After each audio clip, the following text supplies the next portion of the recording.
jukwaa hili. Jukwaa hili linaitwa PAD, ambao ni jukwaa la wanademokrasia wa Afrika, na lilianzisha mwaka 2023.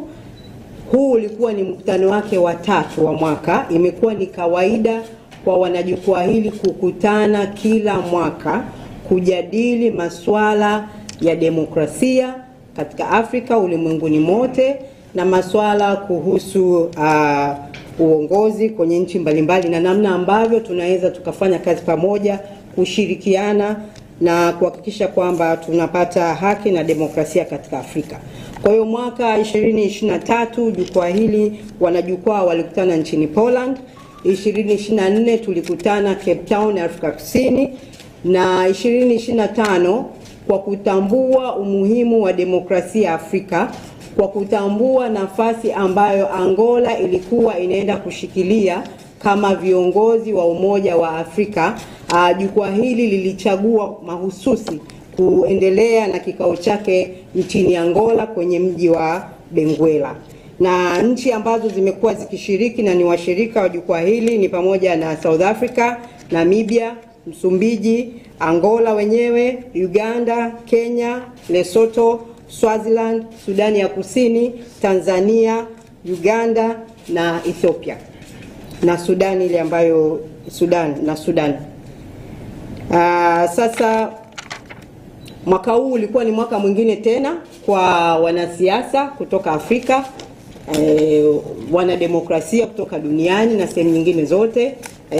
Kulikuwa kuna rais mstaafu wa Colombia, kulikuwa kuna rais mstaafu Ian Khama na wanaharakati wengine pamoja na viongozi wengine wa vyama vya siasa na viongozi kutoka serikalini washirikiane tena kukutana Benguela, Angola, na kuendelea na mjadala wa kesho ya Afrika kwenye masuala ya kidemokrasia.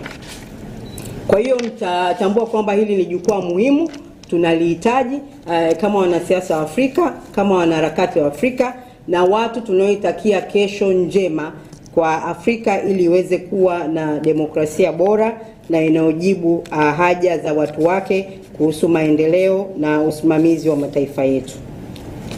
Sasa sisi tumeelezea mara kadhaa na tumetoa statement kadhaa kama taasisi.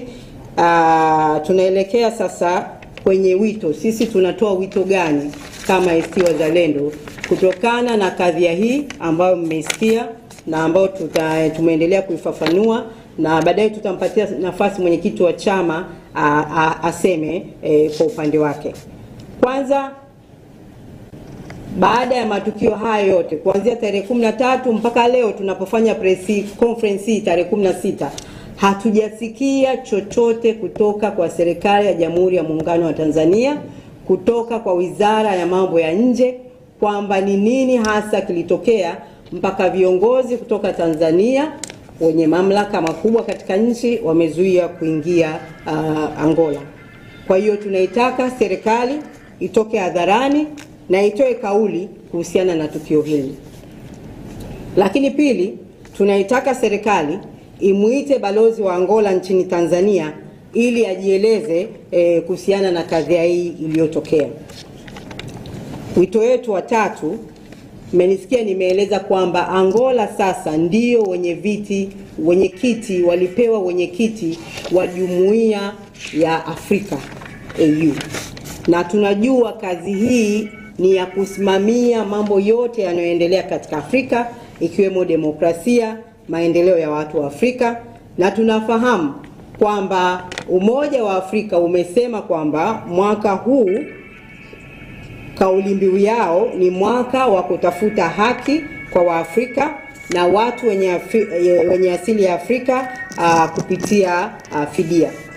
Tuna mashaka kama rais huyu wa Angola ambaye matukio haya yametokea nchini kwake anaweza kuendelea kuwa msimamizi mzuri wa ajenda hii kwa Umoja wa Afrika, kama ajenda ya kusimamia demokrasia katika nchi yake, kuheshimu viongozi kutoka nchi mbalimbali, kuhakikisha kwamba wangepata fursa nzuri ya kukaa chini kujadili masuala ya demokrasia.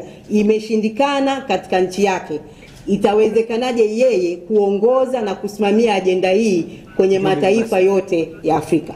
Kwa hiyo tunawaomba sana viongozi wa Umoja wa Afrika watafakari nafasi hii adhimu na ya heshima kubwa sana waliompa rais wa Angola kama mwenyekiti wa Afrika, kwamba hatoweza kuimudu nafasi hii. Ni swala la kutafakari na waone kwamba nafasi hii ipatiwe viongozi ambao wao wenyewe wanaonesha mfano wa kusimamia ajenda ya demokrasia katika nchi zao, kabla ya kutwikwa mzigo wenye majukumu makubwa wa kusimamia ajenda ya demokrasia katika Afrika.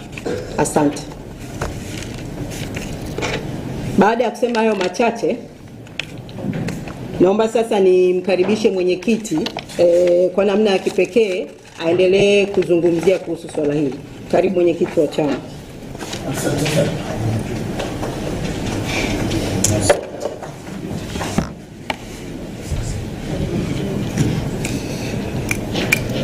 Ndugu viongozi, ndugu waandishi wa habari, habari ya asubuhi. Kwanza nichukue fursa hii kwa dhati kabisa kuwashukuru kwa kuendelea kushirikiana na sisi na pia kuendelea kufanya wajibu wenu